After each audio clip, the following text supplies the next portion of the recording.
할머니, 여기 구경하는 데 아니에요. 이 스카프 한 장이 할머니 1년 생활비보다 비싼 텐데 괜히 만지지 말고 나가세요.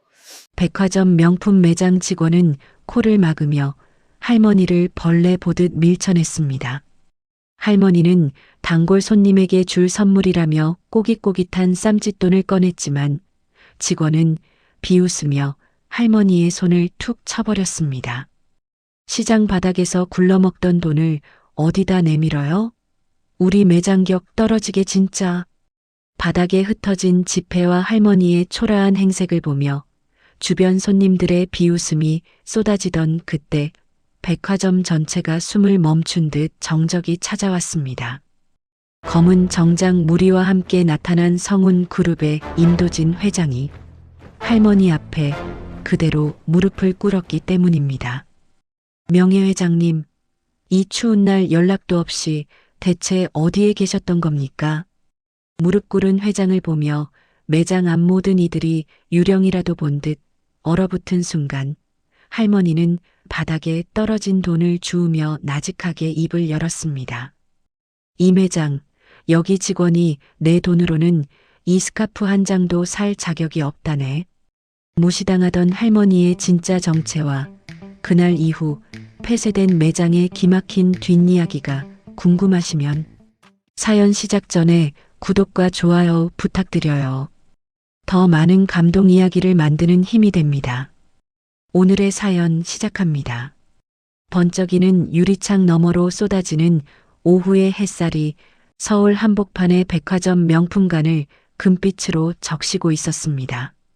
화려한 조명 아래서 할머니 박정숙은 잠시 발걸음을 멈추고 자신의 발끝을 내려다보았습니다. 평생을 바느질과 옷감 사이에서 보낸 세월이 고스란히 묻어난 낡은 천 신발은 매끄러운 대리석 바닥 위에서 유난히 도드라져 보였습니다. 박정숙은 보풀이 일어난 치맛자락을 손으로 슬쩍 매만지며 등 뒤로 메고 있던 가죽 가방의 끈을 고쳐주었습니다. 평생을 함께 고생하며 시장 골목을 지켜온 단짝 친구 옥분의 환갑날이 코앞이었습니다. 자신을 위해서는 단돈 10,000원도 허투루 쓰지 않고 검소하게 살아왔지만 친구의 목에는 이 세상에서 가장 고운 실크를 둘러주고 싶다는 마음 하나로 낯선 곳을 찾은 것이었습니다. 그때 입구에 서 있던 키 큰 보안 직원이 박정숙을 발견하고는 인상을 찌푸리며 성큼성큼 다가왔습니다. 그는 그녀의 어깨를 툭 밀쳐내며 차가운 목소리로 앞을 막아섰습니다. 할머니, 여기는 구경 오는 공원이 아니에요. 당장 시장 쪽으로 내려가세요. 보안 직원이 손사래를 치며 문 밖으로 몰아내려 하자 정숙은 인자한 미소를 잃지 않고 조용히 입을 열었습니다. 거친 손마디를 보이지 않게 감추며 예의 바른 목소리로 대답했습니다. 선물을 사러 왔다네. 친구에게 줄 아주 귀하고 고운 물건을 찾고 있어. 직원은 코웃음을 치며 그녀의 아래 위를 훑어보더니 옆에 있던 쓰레기통을 가리켰습니다. 여기 물건값이 할머니 신발 수천 켤레는 사야 하는 돈인데 무슨 선물을 산다는 겁니까? 당장 나가시죠. 직원의 손길이 정숙의 가냘픈 어깨를 다시 거칠게 밀어내자 지나가던 손님들이 수군거리기 시작했습니다. 그때 매장 안쪽에서 요란한 구두 소리를 울리며 매니저 수진이 날카로운 눈빛으로 걸어 나왔습니다. 수진은 정숙의 허름한 행색을 보자마자 코를 막으며 진저리를 쳤습니다. 보안 요원은 뭐 하는 사람이에요? 이런 불황자 같은 노인네 하나 못 맞고 매장 물 다 흐려놓게 놔둘 거예요? 정숙은 수진의 무례한 외침에도 흔들림 없이 그녀의 눈을 정면으로 바라보았습니다. 수진의 얼굴에 가득한 오만을 살피며 나지막하게 한마디를 던졌습니다. 옷을 파는 사람이 손님을 대하는 법이 이리도 천박해서야 어찌 명품을 다룬다 하겠소. 그 말에 얼굴이 붉게 달아오른 수진은 이성을 잃은 듯 정숙에게 바싹 다가왔습니다. 수진은 그녀의 가슴팍을 손가락으로 쿡쿡 찌르며 목소리를 높였습니다. 천방? 이 노인네가 정말 노망이라도 났나 보네. 어디서 시장 바닥 말투를 여기 와서 써요? 찰싹? 수진의 손이 정숙의 손등을 거세게 내리쳤고 맑은 타격음이 정적을 깨뜨리며 매장 안에 울려 퍼졌습니다. 정숙의 하얀 손등 위로 순식간에 붉은 멍자국이 피어올랐습니다. 하지만 정숙은 신음 한 번 내지 않고 가만히 자신의 손을 내려다보았습니다. 바닥에 떨어진 정숙의 가방 안에서 시장 아이들의 이름이 적힌 낡은 수첩과 손수 꿰맨 인형들이 쏟아져 나왔습니다. 수지는 발로 인형을 툭 차버리며 당장 경찰을 부르라고 악을 썼습니다. 바로 그때였습니다. 백화점 정문 쪽에서 갑자기 웅성거리는 소리가 들렸습니다. 수십 명의 경호원에게 둘러싸인 남자가 굳은 표정으로 매장 안으로 들어서고 있었습니다. 성운 그룹 수장 임도진 회장이 해외 사절단과 함께 시찰을 하던 중 이소란을 목격한 것이었습니다. 그의 시선이 바닥에 쓰러진 정숙과 그녀의 선명한 멍자국에 닿는 순간 임 회장의 얼굴은 종이장처럼 하얗게 질려버렸습니다. 그는 전력 질주하듯 정숙에게 달려와 차가운 대리석 바닥에 그대로 무릎을 꿇었습니다. 그러고는 떨리는 손으로 정숙의 팔을 받쳐 올리며 울먹이는 목소리로 외쳤습니다. 명예회장님, 이게 도대체 어찌된 일입니까? 제가 이 귀한 분을 어찌 이런 곳에 홀로 오시게 했단 말입니까?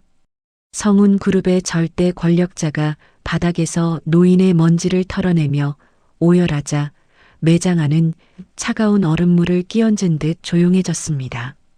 수지는 자신이 손을 때린 노인이 회장의 입에서 명예회장님이라 불리는 것을 듣고는 다리에 힘이 풀려 주저앉았습니다. 그녀의 얼굴은 핏기가 가신 채 사색이 되어 허공을 응시했고 정숙을 밀쳤던 보안 요원 역시 사시나무 떨듯 몸을 떨며 뒷걸음질 쳤습니다. 정숙은 임 회장의 부축을 받아 천천히 일어나며 옷에 묻은 먼지를 툭툭 털어냈습니다. 그러고는 평소와 다름없는 인자한 눈빛으로 말했습니다. 도진아, 내가 오늘 큰 가르침을 얻었구나. 사람의 가치를 가격표로 매기는 세상이라더니 내 눈으로 직접 보니 참으로 서글프구나. 임 회장은 주먹을 꽉 쥐고 매니저 수진과 보안 요원을 쏘아보았습니다. 정숙은 부어오른 손등을 가만히 감싸 쥐고 낮은 목소리로 명했습니다. 도진아, 저 보안 직원은 사람을 보호하는 법이 아니라 위협하는 법을 먼저 배운 모양이구나. 현장의 기본을 망각한 이는 더 이상 이 신성한 문 앞을 지킬 자격이 없으니 합당한 책임을 물어 매장에서 내보내거라. 임 회장이 서늘하게 고개를 끄덕이자 보안 요원은 그대로 주저앉아 머리를 감싸 쥐었습니다. 이어 정숙은 바닥에 사색이 되어 앉아있는 수진을 내려다보았습니다. 그리고 이 매니저는 당장 내쫓지는 말거라. 대신 내일 아침까지 내가 있는 시장 수선집으로 오라고 전해라. 옷보다 사람의 마음을 먼저 기우는 법부터 배워야겠어. 임 회장은 정숙의 명령에 고개를 깊게 숙였고 매장 안의 사람들은 이 소박한 노인이 성운의 진짜 주인이라는 사실에 경악하며 귀를 터주었습니다. 정숙은 바닥에 흩어진 물건들을 소중히 챙겨 가방에 넣고는 다시 낡은 천 신발의 끈을 단단히 묶었습니다. 그녀는 화려한 매장을 뒤로하고 문을 나서는 순간까지도 꼿꼿한 자세를 잃지 않았습니다. 백화점 입구에는 수억 원대의 검은 세단들이 문을 열고 대기하고 있었지만 정숙은 조용히 손을 저어 거절했습니다. 그녀는 길 건너 정류장으로 걸어가 평소처럼 소박한 버스에 몸을 실었습니다. 시장 어귀에 도착하자 생선 냄새와 사람들의 활기찬 고함이 정숙을 반겼습니다. 익숙한 골목을 지나 낡은 나무 간판이 걸린 수선집 문을 밀고 들어서자 평생 일궈온 바느질 도구들이 정답게 그녀를 맞이했습니다. 어두운 실내에 불을 켠 정숙은 아카데미 아이들이 남긴 숙제들을 하나하나 살피며 희미하게 웃음 지었습니다. 그래, 이제 시작이구나. 낡은 옷을 고치는 것보다 마음의 얼룩을 지우는 게 더 힘든 법이지. 정숙의 수선집 창 너머로 시장의 밤이 깊어가고 있었고 내일 찾아올 오만한 불청객을 맞이할 그녀의 눈빛은 그 어느 때보다 깊고 단단했습니다. 수천억 자산가인 그녀가 왜 화려한 저택을 마다하고 낡고 소박한 시장 골목에서 수성공으로 살아가고 있는 걸까요? 다음 날 아침 사색이 된 채 수선집 문을 두드린 매니저 수진 앞에는 그녀가 예상치 못한 수련과 충격적인 진실들이 기다리고 있었습니다. 새벽 공기가 아직 차갑게 식어 있는 시장 골목에 고급스러운 명품 구두 소리가 날카로운 파열음을 내며 울려 퍼졌습니다.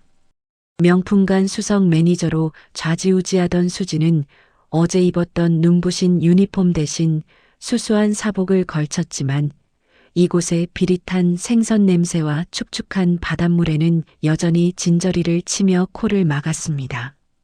그녀가 신고 온 수백만 원짜리 송아지 가죽 구두는 시장 바닥에 오물 섞인 무릉덩이를 지날 때마다 회색빛으로 얼룩졌고 수지는 그 모습이 마치 자신의 처지 같아 울컥 치솟는 짜증을 간신히 억눌렀습니다. 수지는 어제 임도진 회장이 보여준 그 서슬퍼런 눈빛과 무릎을 꿇던 그 압도적인 공포를 떠올리며 사르르 떨리는 몸을 가느다란 팔로 감싸쥐고 있었습니다. 골목 끝자락에 비스듬히 자리 잡은 낡은 수선집 문을 열자 좁은 실내에는 이미 희미한 전등 불빛 아래 정숙이 고요하게 앉아 있었습니다. 정숙은 돋보기를 코끝에 걸친 채 수십 년은 되어 보이는 낡은 재봉틀 앞에 앉아 있었고 수진이 들어온 것도 모르는 듯 바늘 끝에만 모든 신경을 모으고 있었습니다. 재봉틀이 돌아가는 규칙적인 기계음만이 정적을 메우고 있는 가운데 수진은 주춤거리며 정숙의 눈치를 살피다 모기만 한 목소리로 인사를 건넸습니다. 수진이 값비싼 가방을 가슴팍에 꼭 쥐며 정숙의 등 뒤에서 떨리는 목소리로 말했습니다. 명예회장님, 어제는 제가 정말 죽을 죄를 지었습니다. 제발 한 번만 용서해 주시고 본사로 복귀하게 해 주십시오. 정숙은 바늘 한 땀을 마지막으로 정교하게 뜬 뒤에야 천천히 페달에서 발을 떼고 고개를 들어 수진을 바라보았습니다. 정숙은 돋보기를 벗어 손때 묻은 선반에 올려두며 수진에게 구석에 놓인 낡은 목재 의자를 턱 끝으로 가리켰습니다. 회장님이라 부르지 말라고 했을 텐데 여기선 그저 구멍난 옷가지나 고치는 노인네일 뿐이니 말이다. 거기 앉아서 저기 쌓인 400개의 양말들부터 구멍을 메어보렴. 수지는 당황한 기색이 역력한 얼굴로 정숙이 가리킨 해진 양말 무더기를 쳐다보며 마른 침을 삼켰습니다. 수지는 명품 가방을 차마 더러운 바닥에 내려놓지 못한 채 무릎 위에 올리고 울먹이는 목소리로 되물었습니다. 제가 이런 험한 일은 평생 해본 적이 없습니다. 차라리 백화점에서 하던 대로 실적을 올려서 제 가치를 증명하면 안 되겠습니까? 정숙은 대답 대신 수진의 발치에 낡은 바늘 귀와 무거운 실타래를 툭 던져놓으며 차가운 미소를 지었습니다. 비싼 물건을 파는 손놀림은 화려했겠지만 사람의 땀 냄새가 밴 옷을 진심으로 만져본 적은 없을 테지. 실 하나 제 손으로 꿰지 못하면서 어떻게 명품의 가치를 논한다 말이냐. 정숙의 목소리는 낮고 조용했지만 좁은 수선집 내부를 꽉 채우는 묵직한 무게감이 있었고 수지는 하는 수 없이 무거운 가방을 바닥에 내려놓고 바늘을 집어들었습니다. 그때 수선집 안쪽에 낡은 나무 문이 열리며 예의 바른 아이들 5~6명이 조심스럽게 걸어 나왔습니다. 아이들은 약속이라도 한 듯 정숙을 향해 허리를 직각으로 굽혀 깍듯하게 인사를 하더니 각자의 자리에 앉아 조용히 책을 펼치고 공부를 시작했습니다. 수지는 아이들의 낡았지만 티끌 하나 없이 깨끗한 옷차림과 깊고 진지한 눈빛을 보며 도저히 믿기지 않는다는 표정을 지었습니다. 정숙은 아이들의 머리를 한 명씩 부드럽게 쓰다듬으며 수진이 마음속으로 던지는 의문에 답하듯 나직하게 의조렸습니다. 사람들은 내가 왜 이런 시장 바닥에서 화려함을 등지고 사는지 의아해하지. 하지만 나는 이 아이들의 맑은 눈동자에서 성운 그룹의 수천억 매출보다 더 위대한 인격을 본단다. 정숙은 남편과 처음 재봉틀 한 대로 시작했던 그 가난했던 시절, 가장 낮은 곳에서 사람의 살갗을 보호하는 옷의 본질을 배웠던 그 초심을 지키기 위해 이곳에 남았습니다. 희망 아카데미는 갈 곳 없는 아이들에게 단순히 지식을 주입하는 곳이 아니라 스스로의 삶을 고귀하게 가꾸는 법과 남을 배려하는 품격을 가르치는 정숙만의 신성한 교실이었습니다. 정숙은 돋보기를 다시 쓰며 수진에게 시를 꿰는 법을 시연해 보였고 아이들이 읽고 있는 고전 문학의 한 구절을 조용히 읊어주었습니다. 수진아, 너는 어제 내 낡은 신발을 보며 비웃었지만 나는 내 마음속에 깃든 그 낡고 천박한 거드름을 보았단다. 옷은 기워 입으면 그만이지만 마음의 구멍은 남을 무시하는 오만으로 채우면 결국 속부터 썩어 문드러지는 법이야. 수지는 정숙의 서늘한 일침에 고개를 푹 숙인 채 서툰 손놀림으로 바늘귀에 가는 실을 맞추려 애를 쓰며 땀을 뻘뻘 흘렸습니다.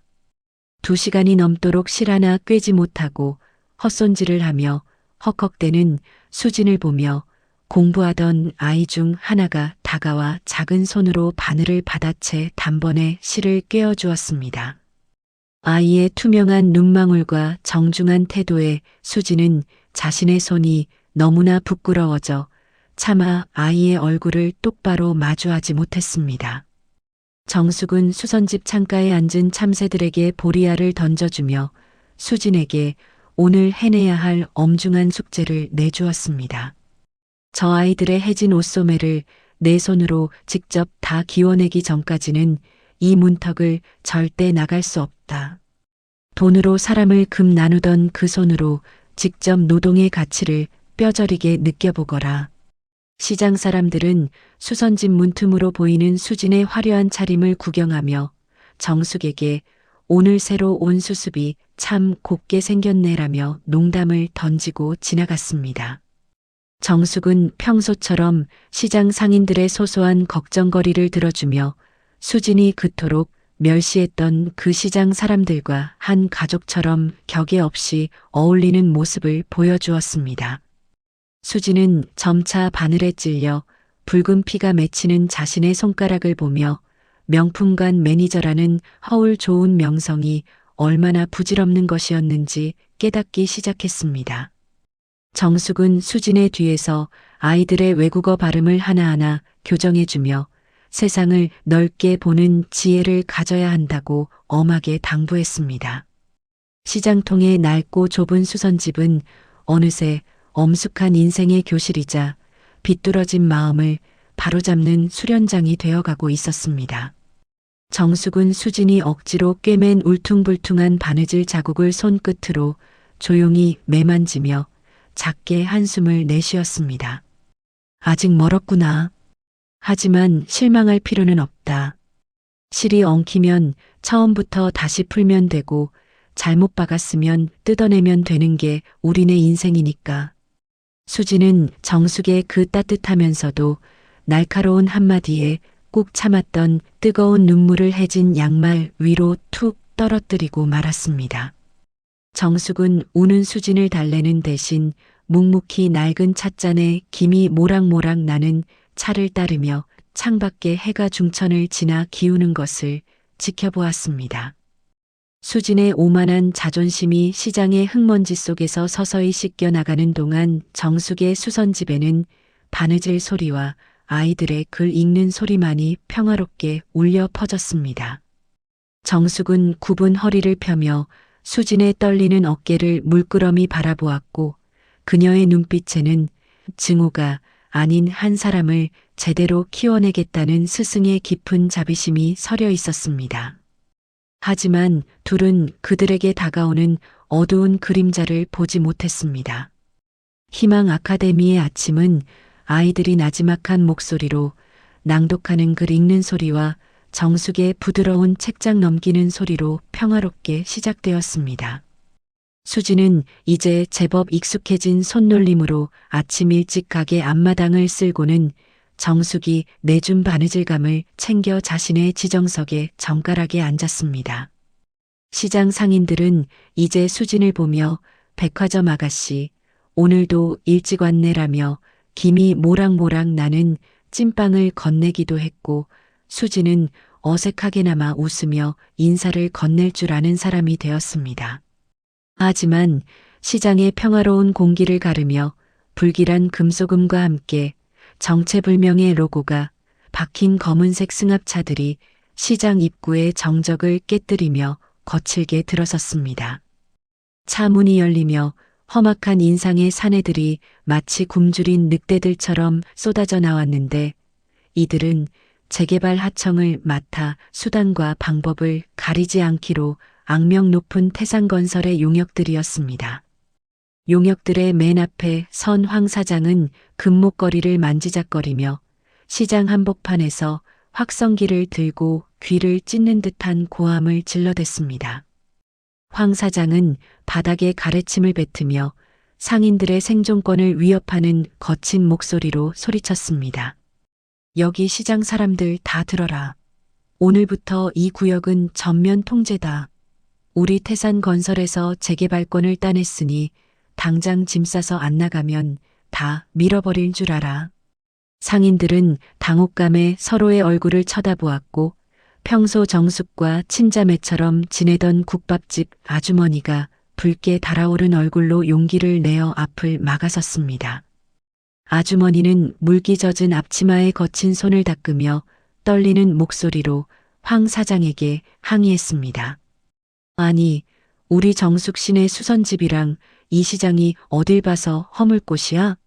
여기서 평생을 살아온 사람들한테 말도 안 되는 소리 하지 말고 당장 나가요. 황 사장은 비릿한 코웃음을 치며 아주머니의 어깨를 거칠게 밀쳐냈고 바닥으로 내팽개쳐진 아주머니의 신음소리에 상인들은 비명을 지르며 물러섰습니다. 상인들은 정숙이 그저 마음씨 고운 이웃인 줄로만 알았기에 정숙 씨, 얼른 피해.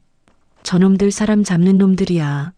라며 정숙을 향해 필사적인 외유를 보냈습니다. 수선집 안에서 아이들에게 예절을 가르치던 정숙은 밖에서 들려오는 비명과 파괴의 소리에 깊게 가라앉은 눈빛으로 창밖을 응시했습니다. 정숙은 겁에 질려 파랗게 질린 아이들의 어깨를 하나하나 다독이며 수진에게 아이들을 가장 안쪽 비밀방으로 대피시키라고 엄하게 명했습니다. 정숙은 낡아 빠진 앞치마를 단단히 고쳐 메고는 천천히 그러나 흔들림 없는 발걸음으로 수선집 문을 열고 광장으로 걸어 나갔습니다. 황 사장은 수선집 벽에 붉은색 락커로 흉측한 가위표를 그리려다 정숙의 위험 있는 등장에 손을 멈추고 묘한 압박감을 느꼈습니다.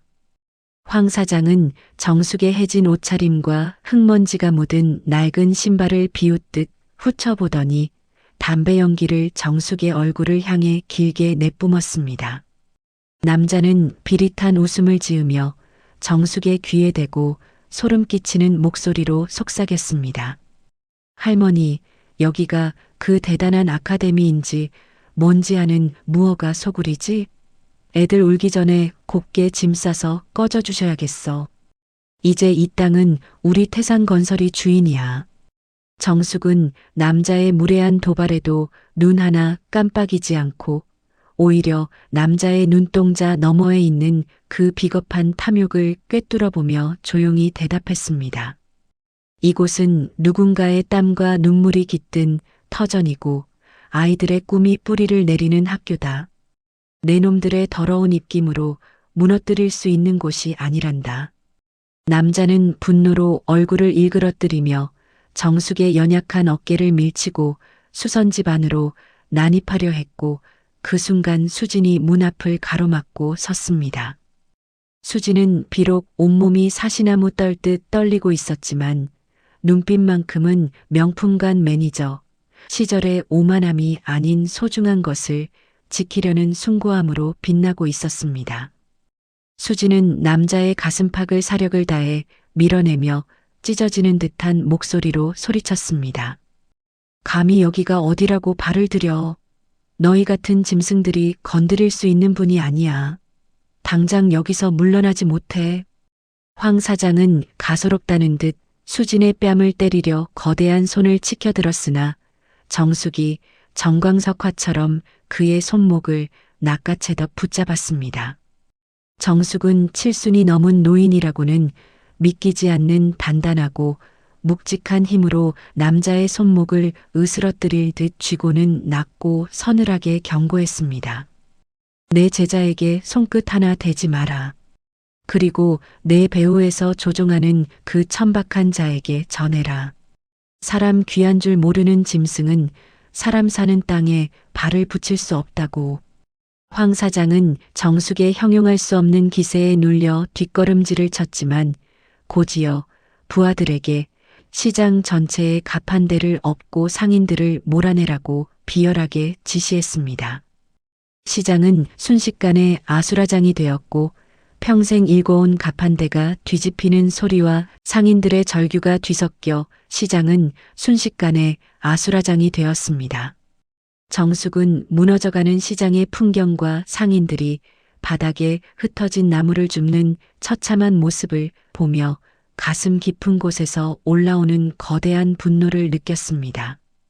정숙은 조용히 수선집 안쪽 방으로 들어와 낡은 서랍 깊숙한 곳에 보관해 두었던 낡은 휴대폰을 떨리는 손으로 집어들었습니다. 수지는 밖에서 들려오는 파괴의 소음과 용역들의 욕설에 눈물을 흘리며 정숙의 곁을 지켰고 정숙의 정체가 무엇인지 알 수 없는 경외감을 느꼈습니다.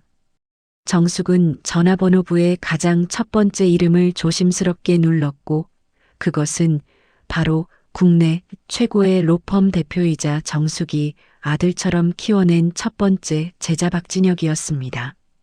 정숙은 전화기 너머로 들려오는 제자의 목소리에 낮지만 단호한 어조로 짧게 말했습니다. 진혁아, 이제 내가 배운 그 법이라는 칼을 휘둘러야 할 때가 온 것 같구나. 우리 아이들의 집이 무도한 자들에게 당하고 있다.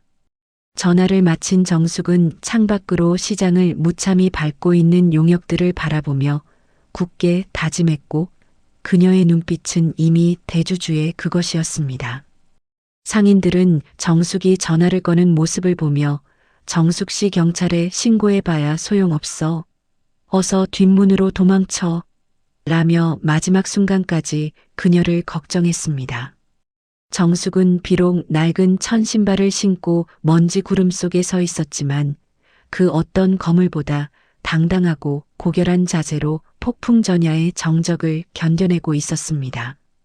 시장의 밤은 평소보다 일찍 찾아왔고 붉은 락커 자국이 흉터처럼 선명한 골목 위로 정숙의 깊은 한숨이 차가운 안개처럼 깔리고 있었습니다. 부서진 가판대 사이로 흐르는 시장 상인들의 눈물이 달빛에 반사되어 정숙의 마음을 더욱 아프게 적시고 있었습니다. 수선집 안쪽 방, 낡은 휴대폰을 든 정숙의 손마디는 세월의 풍파를 견딘 고목처럼 단단했습니다. 그녀는 맨손으로 시작해 대한민국 재계의 거산인 성운 그룹을 일궈낸 거물이었지만 지금 이 순간 손등에 묻은 흙먼지보다 그녀의 마음을 무겁게 하는 것은 없었습니다. 전화를 받은 진혁은 스승의 목소리만으로도 상황의 급박함을 넘어 그녀가 느끼는 깊은 비애를 직감했습니다. 진혁아, 태산건설이라는 곳에서 이곳 사람들의 터전을 헐러왔구나. 법의 칼날로 누군가를 베기보다 이 작고 소박한 불빛들이 꺼지지 않게 내가 큰 손을 좀 써주겠느냐. 사람의 온기가 서린 이 시장통이 차가운 콘크리트로 바뀌는 것을 내가 차마 못 보겠구나. 진혁은 전화를 끊자마자 성운그룹의 임도진 회장에게 연락을 취했습니다. 그룹의 초대 창업주이자 정신적 지주인 정숙이 시장통 작은 수선집에서 아이들을 가르치며 지내고 계셨다는 소식에 임도진은 집무실에서 그대로 굳어버렸습니다. 그는 30년 전 자신이 갓 입사한 말단 사원이었을 때 정숙이 건네주었던 따뜻한 보리차 한 잔과 사람을 수단이 아니라 목적으로 보라던 그녀의 가르침을 기억했습니다. 임도진은 모든 일정을 취소하고 폭풍처럼 달려나갔습니다. 명예회장님이 거기 계셨다니. 당장 태산건설의 채권을 전량 인수해. 이건 비즈니스가 아니라 우리 그룹의 뿌리를 지키는 일이다. 그 시각 시장 현장은 그야말로 비극의 전주곡이었습니다. 태산건설의 황 사장은 금목걸이를 덜렁거리며 돈 없는 늙은이들은 다 나가. 여긴 이제 법적으로 태산의 땅이야. 라고 소리치며 포크레인을 가동했습니다. 거대한 철제 삼날이 아이들이 글을 읽던 희망 아카데미의 낡은 담벼락을 향해 무자비하게 돌진하며 흙먼지를 일으키던 바로 그 절체절명의 찰나 시장 입구에서 찢어지는 듯한 타이어 마찰음이 울려 퍼졌습니다. 박진혁 변호사가 이끄는 법무팀과 수행원들이 탄 검은색 세단 수십 대가 좁은 골목을 비집고 들어와 거대한 방벽처럼 용역들의 앞길을 가로막아섰습니다. 시장 사람들은 이 영화 같은 광경에 넋을 잃었습니다. 진혁은 차에서 내려 흙먼지가 날리는 바닥을 성큼성큼 걸어갔습니다. 그는 정숙에게 다가가 고개를 깊이 숙이며 극진한 예우를 갖추었습니다. 선생님, 제자가 너무 늦었습니다. 이 무도한 자들이 선생님의 평온을 깨뜨리게 두지 않겠습니다. 선생님께서 가르쳐 주신 대로 힘이란 무엇을 지키기 위해 존재하는 것인지 보여드리겠습니다. 진혁은 정숙의 먼지 묻은 소매를 살피며 황 사장에게 차가운 시선을 던졌습니다. 황 사장은 당황하며 아니, 박 대표님이 여기는 어쩐 일로? 이건 정당한 집행입니다. 라고 항변했지만 진혁의 목소리는 얼음 송곳처럼 날카로웠습니다.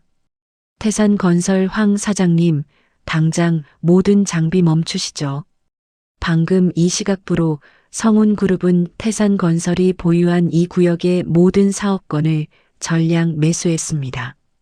이제 이 땅의 주인은 성운그룹입니다. 한 발짝이라도 더 움직이면 무단 침입으로 즉각 책임을 묻겠습니다. 황 사장이 얼어붙어 있는 사이 뒤따라 도착한 임도진 회장이 차에서 내려 사색이 된 얼굴로 달려왔습니다.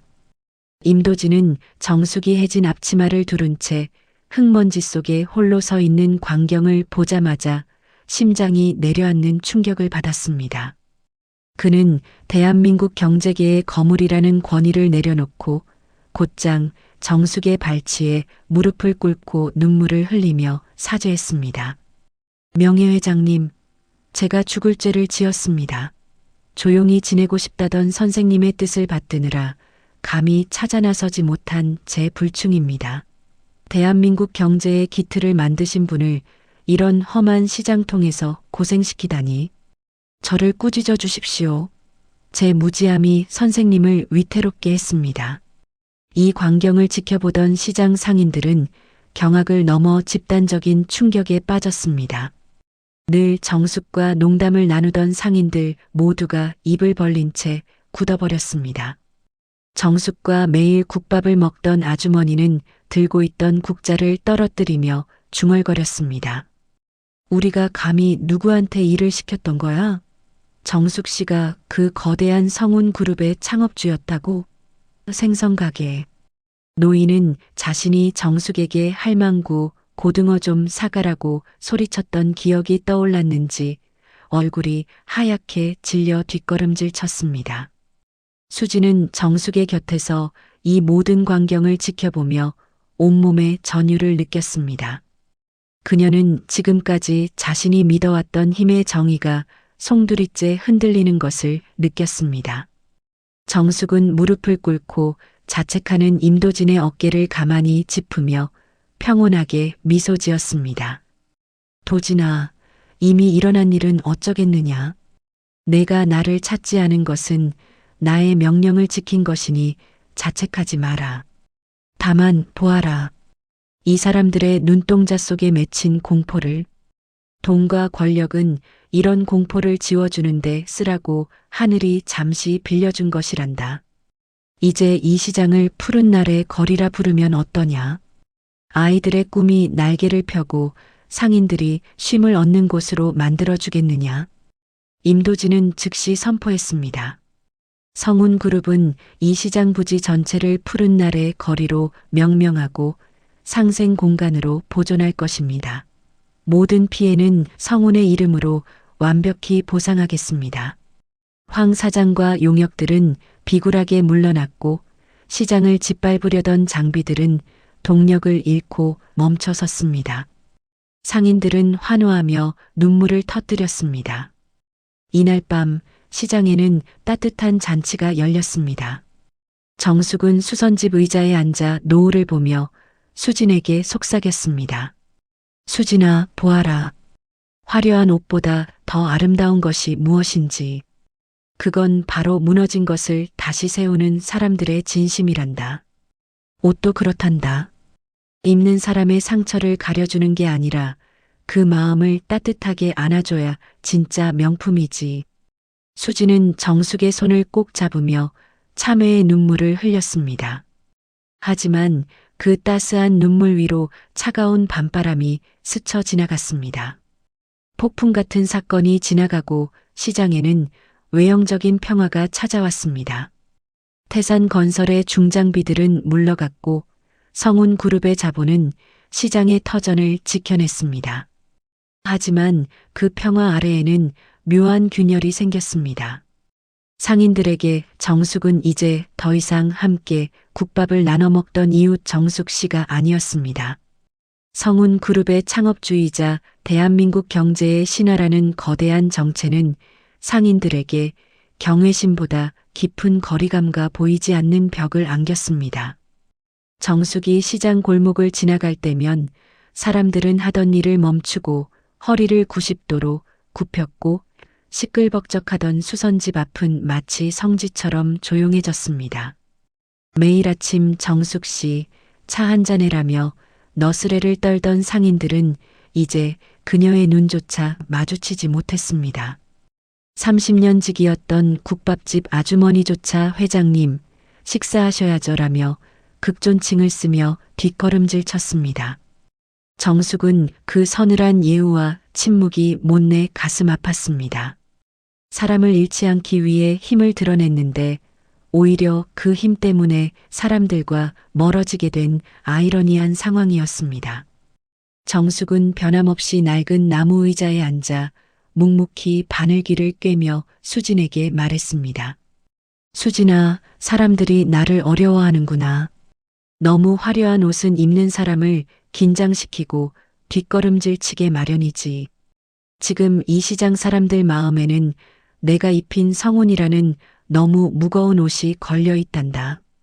이제 내가 그 얼어붙은 마음들을 녹여줄 옷을 한 벌 지어보겠느냐.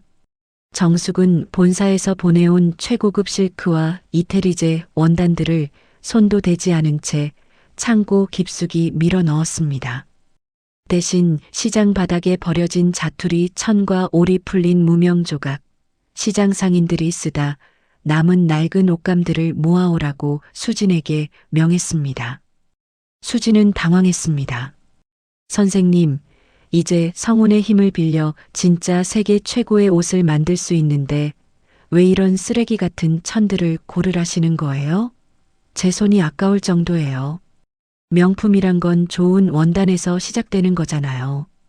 정숙은 수진을 가만히 바라보며 나직하지만 서슬 퍼런 목소리로 꾸짖었습니다.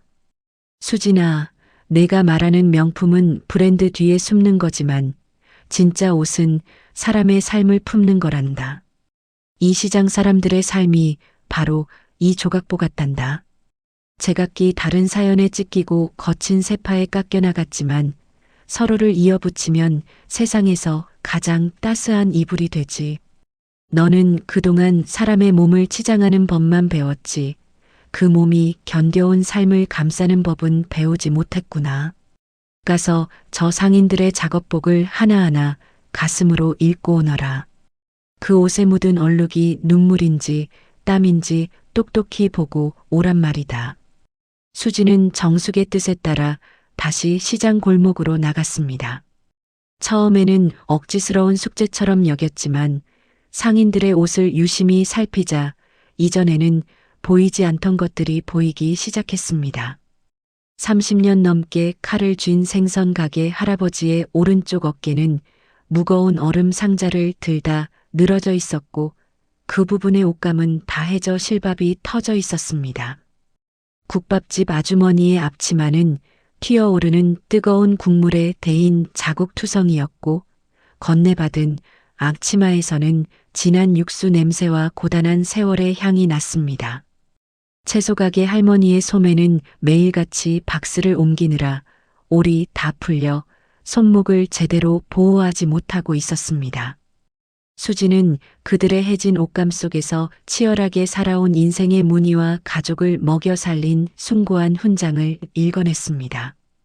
수지는 수선집으로 돌아와 자투리 천들을 이어붙이기 시작했습니다. 그것은 화려한 런웨이를 위한 드레스가 아니었습니다. 생선 가게 할아버지를 위해서는 물기가 스며들지 않는 튼튼한 방수천을 안감으로 덧대고 어깨에는 푹신한 패드를 넣은 작업복을, 국밥집 아주머니를 위해서는 땀을 잘 흡수하면서도 뜨거운 물이 튀어도 안전한 특수 면직물 알치마를 고안했습니다. 바느질하는 수진의 손등에는 피멍이 맺히고 바늘 자국이 가득했습니다. 수억 원대 명품 가방을 팔던 시절의 매끈한 손은 사라졌지만 수지는 예전처럼 짜증이 나지 않았습니다. 오히려 한 땀 한 땀실을 당길 때마다 상인들이 자신에게 건넸던 투박한 위로와 수진 씨, 이거 한번 먹어봐라며 건네던 귤안 아래 온기가 떠올라 가슴이 벅차올랐습니다. 밤을 새워 재봉틀을 돌리는 수진의 눈에는 어느덧 촉촉한 습기가 맺혔습니다. 나는 왜 그동안 이 따뜻한 온기를 몰랐을까? 마침내 수진이 지은 옷을 선물 받은 날, 시장에는 작은 기적이 일어났습니다. 생선 가게 할아버지는 새 작업복의 어깨 패드를 만져보며 눈시울을 붉혔습니다. 아니, 수진 씨가 내 고질병인 어깨 결림까지 생각해서 이렇게 지었네. 회장님 제자라더니 마음은 그냥 우리 정숙 씨랑 똑같구먼. 상인들은 비로소 정숙을 향한 경직된 태도를 버리고 다시 마음의 빗장을 풀었습니다. 회장님 말고 그냥 예전처럼 정숙 씨라고 부를게. 이 옷이 너무 따뜻해서 그래. 이게 진짜 우리 시장 옷이지. 시장은 다시 예전의 생기를 되찾았고 상인들은 정숙의 수선집 앞에 옹기종기 모여 앉아 다시 웃음꽃을 피웠습니다. 정숙은 대견한 듯 수진의 거칠어진 손을 꼭 잡았습니다. 수진아, 보아라. 옷은 사람의 고단함을 안아주는 것이란다. 너는 이제 브랜드의 노예가 아니라 진짜 사람을 위한 디자이너의 첫 발을 뗐구나. 성운 그룹의 본사에서는 명예회장이 시장 바닥에서 자투리천을 만지고 있다는 보고에 비웃음 섞인 조롱이 오갔습니다. 노망이 나도 제대로 났군. 하지만 그들은 알지 못했습니다. 수진이 이어붙인 것은 천조각이 아니라 권력이 결코 살 수 없는 사람들의 마음이라는 사실을 말입니다. 그날 밤 수진은 희망 아카데미 근처에서 지수를 보며 미소 지었습니다. 아이를 위해 작고 귀여운 인형을 하나 만들어주겠노라 다짐하며 말입니다. 평화로운 달빛 아래 수진은 처음으로 깊고 편안한 잠에 들었습니다. 하지만 그녀는 꿈에도 몰랐습니다. 내일 아침 이 고요한 시장을 뒤흔들 비명소리와 함께 자신이 사랑하게 된 이들이 다시 한번 위기에 직면하게 될 것임을 말입니다. 평화로운 아침의 정적을 깨뜨린 것은 희망 아카데미 방향에서 들려온 날카롭고 찢어지는 듯한 비명이었습니다. 수선집 안쪽 방에서 밤새 지수의 품에 안겨줄 작은 헝겊 인형을 마무리하던 수지는 본능적으로 손에 쥐었던 바늘을 내던지고 밖으로 튀어나갔습니다. 아카데미 입구는 이미 아수라장이었습니다. 세월의 무게를 이기지 못한 낡은 철제 선반이 통째로 무너져 내려 있었고 그 차가운 쇳덩이 더미 아래 지수가 창백한 얼굴로 쓰러져 있었습니다. 높은 곳에 놓인 헌책을 꺼내려다 일어난 불의의 사고였습니다. 지수야, 지수야, 정신 차려. 언니 목소리 들리니? 수진이 달려가 아이를 끌어안았지만 지수의 몸은 이미 급격히 식어가고 있었습니다.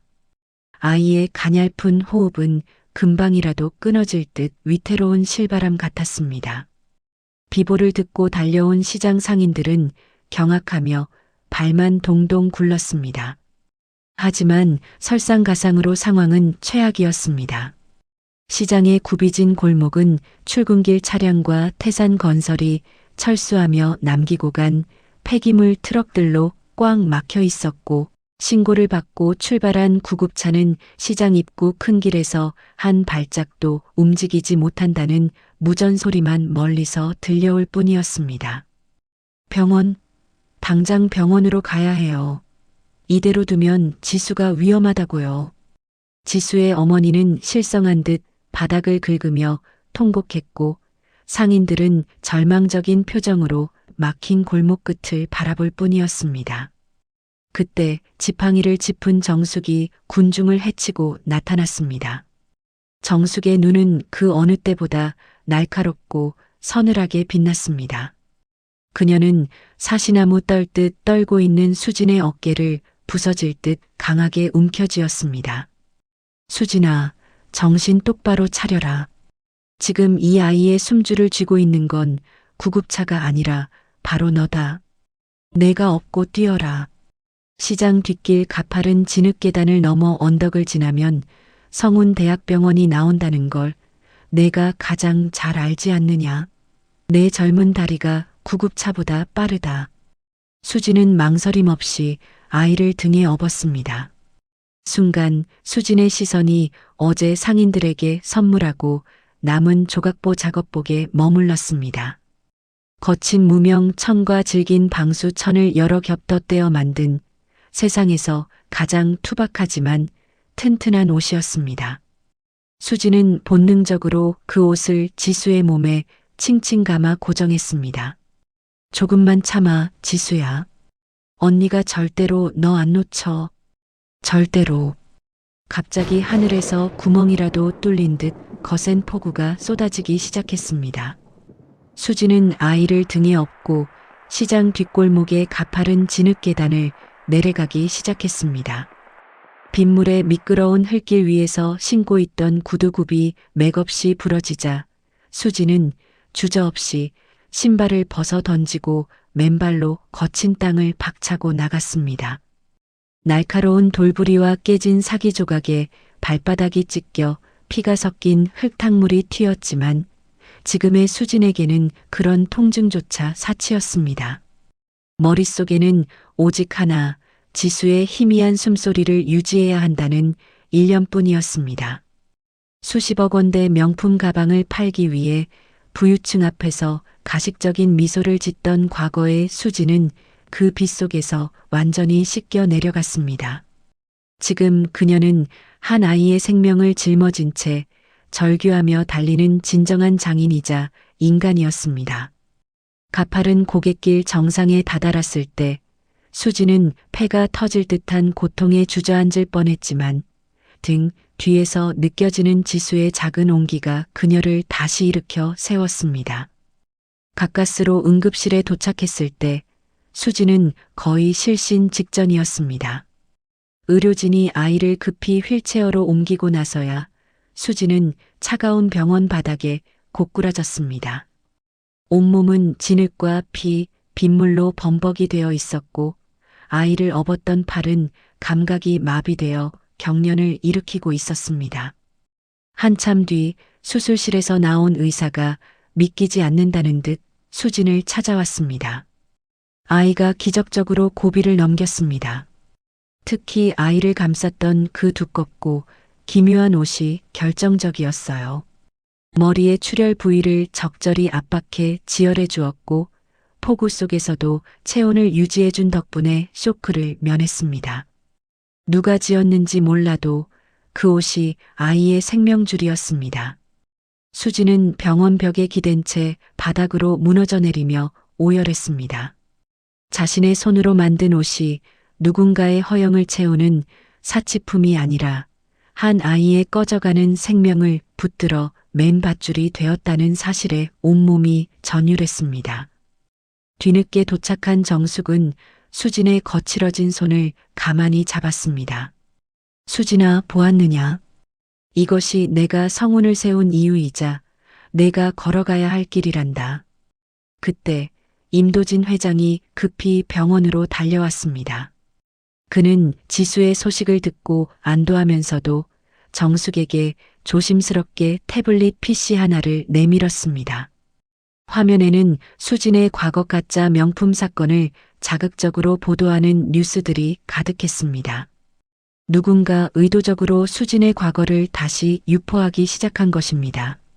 명예회장님, 죄송합니다. 제가 막으려 했으나 배우 세력이 수진 양의 과거를 이용해 선생님의 명예를 훼손하고 있습니다. 선생님께서 사기꾼을 비호하고 계신다며 여론이 좋지 않습니다. 임도진의 목소리에는 자책감이 서려 있었습니다. 그는 스승을 지키고 싶었지만 법적으로 얽힌 수진의 과거는 그로써도 당장 해결하기 어려운 가시밭길이었습니다. 정숙은 뉴스를 가만히 응시하다가 피와 흙으로 범벅이 된 수진의 손을 보았습니다. 그리고 아이를 살린 그 조각보 옷을 바라보았습니다. 도진아, 걱정하지 마라. 세상이 수진이를 사기꾼이라 부른다면 나는 이 아이를 살린 성자자로 만들 것이다.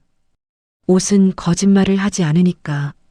수진아, 내 바느질이 가짜가 아니라는 것을 이제 온 세상이 알게 될 거다. 수진은 자신의 피 묻은 손을 꽉 쥐며 입술을 깨물었습니다. 지수를 살려낸 이 거친 손에는 이제 더 이상 도망칠 곳도 두려워할 이유도 없었습니다.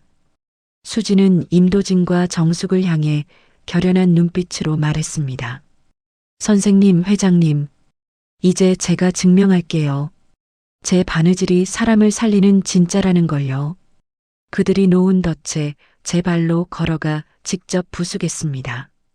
거센 비바람 속의 선 주인공들은 이 거대한 어려움을 어떻게 극복해 나갈까요? 지수를 구한 기적 같은 소식은 푸른 날의 거리에 온기를 불어넣었지만 시장 바깥의 세상은 여전히 차갑고 날카로웠습니다. 성운 그룹 내에서 정숙의 상생 철학을 시대착 오적인 낡은 유물로 여기던 실무진과 대주주 연합은 이 기회를 놓치지 않았습니다. 그들에게 정숙은 존경받는 창업주이기 이전에 수조원 가치의 시장 부지 재개발을 가로막고 있는 거대한 장애물이었습니다. 그들은 수진의 과거 가짜 명품 유통 사건을 교묘하게 수면 위로 끌어올리며 여론을 조작하기 시작했습니다. 그들이 자기 회사의 이미지가 일부 실추되는 것을 감수하면서까지 수진을 공격하는 이유는 명백했습니다. 수진을 파렴치한 사기꾼으로 낙인 찍어야만 그런 여자를 제자로 받아들인 정숙의 판단력을 의심하게 만들 수 있었기 때문입니다.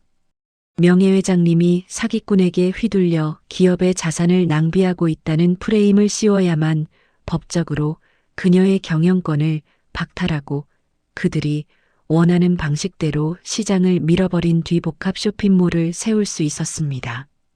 이것은 누군가 특정 인물의 단순한 시기심이 아니라 오직 숫자로만 가치를 판단하는 차가운 자본 시스템의 철저한 계산이었습니다. 사람들은 수진이 아이를 구했다는 미담조차 신분 세탁을 위해 명예회장을 속인 고도의 연출이라며 비아냥거렸습니다. 수진은 수선집 한편에 앉아 스마트폰 화면 너머로 쏟아지는 비난의 화살들을 묵묵히 응시했습니다. 화면 속의 자신은 파렴치한 사기꾼이었고 정숙은 노망난 노인으로 박제되어 있었습니다. 예전 같았으면 억울함에 소리를 지르거나 절망하며 어딘가로 숨었겠지만 지금의 수지는 달랐습니다. 지수를 업고 빗속을 달리며 느꼈던 그 생생한 심장 박동, 그리고 자신의 투박한 조각보 옷이 아이의 가냘픈 생명을 붙들고 있었다는 확신이 그녀를 지탱하는 유일한 진실이었습니다. 수지는 재봉틀 위에 놓인 자신의 거친 손을 내려다보았습니다. 매끄럽던 손등은 바늘 자국으로 가득했고 손가락 마디마디는 장인 정신의 고통이 서린 굳은 살로 채워져 있었습니다. 선생님, 저들이 제 과거를 칼날 삼아 선생님과 이 시장의 터전을 배려하고 있습니다. 저들의 목적은 저를 무너뜨려 결국 선생님의 눈을 가리고 이 시장을 뺏으려는 것이겠죠. 제가 가짜가 아니라는 것, 그리고 선생님의 가르침이 틀리지 않았다는 것을 제 방식대로 증명하겠습니다. 혀가 아니라 제가 배운 바느질로 대답하겠습니다. 말로는 저들의 계산기를 이길 수 없지만 진심을 담은 옷은 사람의 마음을 움직일 수 있다고 가르쳐 주셨으니까요. 정숙은 수진의 눈에서 일렁이는 단단한 결의를 보았습니다. 그것은 복수심이 아니라 지키고자 하는 자의 숭고한 용기였습니다. 정숙은 수진에게 성운 그룹 창업 당시 자신이 처음으로 사용했던 날이 무뎌졌지만 묵직한 무게감을 가진 은색 가위를 건넸습니다. 수진아, 이 가위는 단순히 천을 자르는 물건이 아니다. 저들이 돈을 위해 너에게 씌운 그 추악한 편견의 굴레를 자르고 진실을 도려내는 도구란다. 내가 만든 그 조각보 옷이 왜 진짜인지, 저들이 말하는 화려한 껍데기가 왜 가짜인지 내 손끝으로 똑똑히 보여주거라. 세상의 차가운 질문에 장인은 오직 결과물로 대답하는 법이다. 내 손의 흉터가 저들의 금반지보다 훨씬 더 빛나고 있다는 걸 잊지 마라. 수지는 성운 그룹의 창립 기념 행사에 참석하기로 결정했습니다. 수많은 기자가 수진을 비난하기 위해 날선 질문을 장전하고 기다리는 전장이었습니다. 임도진 회장은 경영자로서 주주들의 강력한 압박을 받고 있었지만 스승인 정숙의 신념을 꺾을 수는 없었습니다.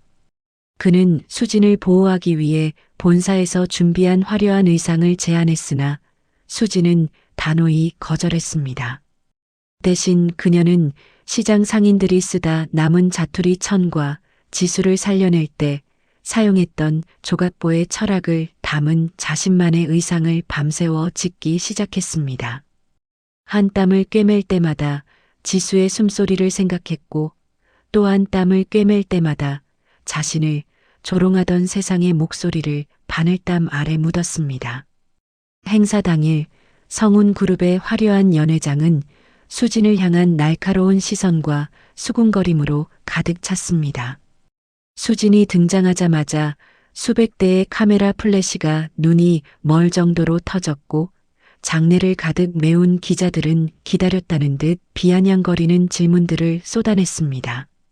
정과자가 성운의 이름을 이용해 신분 세탁을 하는 것이 부끄럽지 않습니까? 명예회장님이 판단력을 잃으셨다는 소문에 대해 어떻게 생각하나요? 당신이 만든 옷이 진짜 명품이라고 생각합니까? 수지는 수많은 마이크 앞에 서서 자신이 직접 만든 조각보 의상을 높이 들어 올렸습니다. 그 옷은 화려한 보석이나 유명 브랜드의 로고 하나 없었지만 시장 상인들의 고단한 삶과 아이를 구한 간절함이 깃든 압도적인 미학을 내뿜고 있었습니다. 저는 과거에 가짜를 진짜라고 속여 팔았던 비겁한 사람이었습니다. 가격표가 곧 가치라고 믿었고 화려한 로고만이 저를 증명해준다고 믿었던 눈먼 사람이었습니다. 하지만 시장 바닥에서 흙먼지를 마시며 한 땀 한 땀 바느질을 배우며 비로소 깨달았습니다. 진짜 명품은 브랜드의 이름 뒤에 숨는 것이 아니라 입는 사람의 상처를 보듬고 위기의 순간 생명을 지켜내는 진심에 있다는 것을요. 제가 지은 이 옷은 비록 버려진 자투리 천으로 만들어졌으나 빗속에서 한 아이의 목숨을 구했습니다. 여러분이 생각하는 진짜는 무엇입니까? 사람의 눈을 현혹하는 화려한 로고입니까? 아니면 사람을 살리는 이 투박한 바느질입니까? 수진의 진심 어린 목소리가 연회장에 울려 퍼지는 순간 장내는 찬물을 끼얹은 듯 무거운 정적에 휩싸였습니다. 그때 휠체어를 탄 지수와 푸른 작업복을 입은 상인들이 행사장 안으로 당당히 들어왔습니다. 상인들은 수진의 뒤에서 거대한 인간 방벽이 되어 주었습니다. 이 처자의 바느질은 우리 시장 사람들의 찢어진 마음을 꿰맸소. 당신들이 말하는 그 가짜가 우리에게는 가장 귀한 진짜였단 말이오. 지수의 어머니는 수진의 손을 맞잡으며 뜨거운 눈물을 흘렸습니다. 이 모든 광경을 지켜보던 임도진 회장은 묵직하게 입을 열었습니다. 그는 나직하지만 힘있는 목소리로 말했습니다. 우리가 지켜야 할 것은 성운의 주가가 아니라 성운이 처음 가졌던 이 따뜻한 마음입니다. 명예회장님의 판단은 틀리지 않았습니다. 수진 양의 이 조각보 옷이 우리 그룹이 나아가야 할 진짜 미래입니다. 저는 이 가치를 지키기 위해 경영자로서 모든 책임을 지겠습니다. 임도진의 결연한 태도와 수진의 진심 앞에 행사장 안의 공기는 급격히 바뀌었습니다. 여론은 급격히 반전되었고 대중은 비난이 아닌 수진이 보여준 디자인의 본질에 감동하기 시작했습니다. 하지만 여전히 자본의 시스템은 견고했습니다. 실무진은 법적인 절차와 주주 권리를 내세워 정숙의 시장 보존 결정을 무효화하려 마지막 압박을 가해왔습니다. 수진과 정숙 그리고 임도진 회장은 이제 성운그룹의 심장부에서 자신들의 삶과 철학을 걸고 멈출 수 없는 마지막 증명을 준비합니다.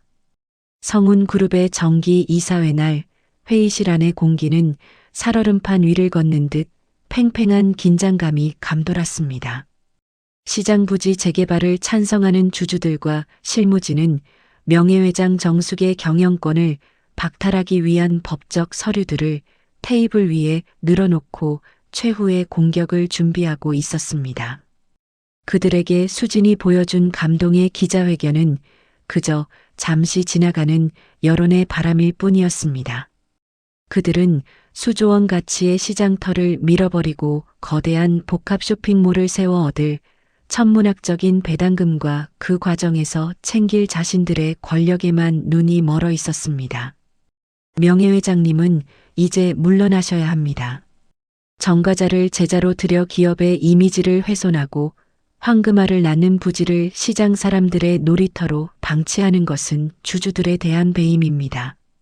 차가운 서류 뭉치가 정숙의 자리를 향해 던져졌습니다. 임도진 회장이 그들의 앞을 가로막으며 신념을 역설했지만 탐욕의 눈먼 주주들의 귀에는 아무것도 들리지 않았습니다. 그때 회의실의 묵직한 육중한 문이 천천히 열렸습니다. 휠체어를 타고 나타날 것이라 예상했던 정숙은 단정한 개량 한복 차림으로 지팡이조차 없이 당당히 제 발로 걸어 들어왔습니다. 그 곁에는 수진이 직접 지은 시장 사람들의 자투리 천수천 조각이 마치 은하수처럼 수놓아진 조각복 코트를 입고 수진이 함께 서 있었습니다. 정숙은 이사들의 책상 위에 놓인 화려한 사업 계획서 대신 빛바랜 장부 한 권을 올려두었습니다. 그것은 성운그룹이 처음 세워질 때 전쟁으로 헐벗은 이웃들에게 옷을 지어주며 기록했던 창업 초기의 가계부였습니다. 여러분, 성우는 돈을 쌓기 위해 세운 회사가 아닙니다. 누군가의 추운 몸을 가려주고 그 찢어진 마음을 보듬어주기 위해 세워진 집입니다. 자본은 사람을 숫자로 보지만 장인은 사람을 목적으로 봅니다. 이 시장은 우리 그룹의 뿌리이자 우리가 왜 옷을 만드는지를 기억하게 하는 살아있는 양심입니다. 뿌리를 잘라낸 나무가 얼마나 오래 화려한 숫자의 열매를 맺을 수 있겠습니까? 수지는 정숙의 옆에서 직접 지은 조각보 코트의 안감을 뒤집어 보여주었습니다. 거기에는 유명 브랜드의 로고 대신 시장 상인들과 지수가 직접 적은 감사의 메시지들이 한 땀 한 땀 정성 어린 자수로 새겨져 있었습니다. 여러분이 말하는 명품은 브랜드의 권위 뒤에 숨는 것이지만 진짜 명품은 사람의 체온을 지키는 것입니다. 저는 이 시장 바닥에서 사람을 배웠고 비로소 진짜 옷을 짓는 장인이 되었습니다. 이 시장을 지키는 것은 성운의 과거를 지키는 것이 아니라 성운이 나아가야 할 진정한 미래를 수선하는 일입니다. 순간 회의실 밖에서 거대한 함성이 들려왔습니다. 수진이 지어준 작업복을 입은 시장 상인들과 지수를 살린 조각보 옷의 사연을 듣고 자발적으로 모인 수천 명의 시민이 성운 본사 로비를 가득 메우고 침묵의 시위를 벌이고 있었습니다. 전 국민의 마음을 움직인 진짜 명품에 대한 열망이 기업의 견고한 벽을 뚫고 들어온 것입니다. 결국 재개발 찬성파들은 고개를 숙였습니다. 임도진 회장은 이 역사적인 순간을 놓치지 않고 선포했습니다. 성운그룹은 푸른 날의 거리부지 전체를 사회공헌재단에 영구 기증하겠습니다. 이곳은 이제 쇼핑몰이 아니라 대한민국 모든 장인과 아이들의 꿈이 피어나는 더불어 살기의 성지가 될 것입니다. 모든 소동이 정리된 후 수지는 성운그룹의 수석 디자이너라는 화려한 자리를 제안받았습니다. 누명을 벗고 전 국민의 사랑을 받는 장인이 된 그녀에게는 부와 명예가 보장된 탄탄대로가 열려 있었습니다. 하지만 수지는 낡은 재봉틀 가방을 챙겨 다시 시장통의 낡은 수선집으로 향했습니다. 그녀는 화려한 조명보다 수선집 창가로 들어오는 따스한 햇살이 더 좋았습니다. 몇 달 뒤 여느 때처럼 수선집에서 할머니의 해진 소매를 고치고 있던 수진에게 임도진 회장이 찾아왔습니다. 그의 손에는 정갈한 검은색 봉투 하나가 들려 있었습니다. 수진 양 수선집으로 우편물이 하나 왔더군요. 이건 내가 직접 전해줘야 할 것 같아서요. 봉투를 열어본 수진의 눈이 휘둥그레졌습니다. 그것은 프랑스 파리에서 날아온 세계 최고의 명품 패션쇼 오트쿠티르 위크의 공식 초청장이었습니다. 전 세계에서 단 몇 명의 거장만이 허락된다는 그 무대에서 지수를 살려낸 수진의 조각보 옷을 메인 테마로 초청한 것입니다. 자투리 천을 기워 만든 수진의 바느질이 이제는 전 세계 패션의 심장부에서 고귀한 예술로 인정받게 된 순간이었습니다. 수진은 떨리는 손으로 초청장을 정숙에게 보여주었습니다. 정숙은 안경을 고쳤으며 내용을 확인하더니 수진의 손을 꼭 잡으며 인자하게 웃었습니다. 수진아, 봐라. 내 바느질이 이제 세상의 상처를 기울어 가는구나. 프랑스든 이태리든 상관없다. 내가 어디에 있든 그 옷에 담긴 사람의 온기를 잊지 마라. 수지는 초청장을 수선집 낡은 유리창 한편에 살짝 끼워두었습니다. 당장 떠날 채비보다는 오늘 맡겨진 시장 사람들의 옷 한 땀을 기우는 것이 그녀에게는 더 소중했습니다. 시장 입구에는 이제 성운그룹의 로고 대신 함께 나누는 거리, 푸른 나래라는 소박한 간판이 걸렸습니다. 노을이 지는 시장 골목, 두 여자가 나란히 앉아 바느질하는 창가 위로 세상에서 가장 따뜻한 불빛이 번져나갔습니다. 바늘과 실이 지나간 자리마다 사람들의 상처가 아물고 새로운 희망이 단단하게 이어졌습니다. 가짜가 진짜가 되고 상처가 훈장이 되는 곳. 정숙과 수진의 바느질은 멈추지 않았습니다. 세상에서 가장 낮은 곳에서 가장 고귀한 가치를 지어내는 그들의 손길은 오늘도 푸른 나래를 타고 절망에 빠진 누군가에게 따뜻한 위로의 옷 한 벌을 전하고 있었습니다. 세상 사람들은 때로 겉모습만 보고 타인의 가치를 너무 쉽게 매기곤 합니다. 하지만 시장 구석 낡은 수선집에서 피어난 이 기적 같은 이야기는 우리에게 말해줍니다. 진짜 명품은 화려한 로고가 아니라 사람의 체온을 지키고 상처를 보듬는 진심에서 탄생한다는 것을요. 오늘 이야기가 여러분께 따뜻한 울림이 되었다면 잘 들었다고 댓글 남겨주시고 주변의 소중한 분들에게도 이 감동을 꼭 공유해 주세요. 구독과 좋아요는 더 많은 감동 이야기를 만드는 힘이 됩니다. 여러분의 하루가 행복하시길 바라며 다음 영상에서 또 뵙겠습니다. 감사합니다.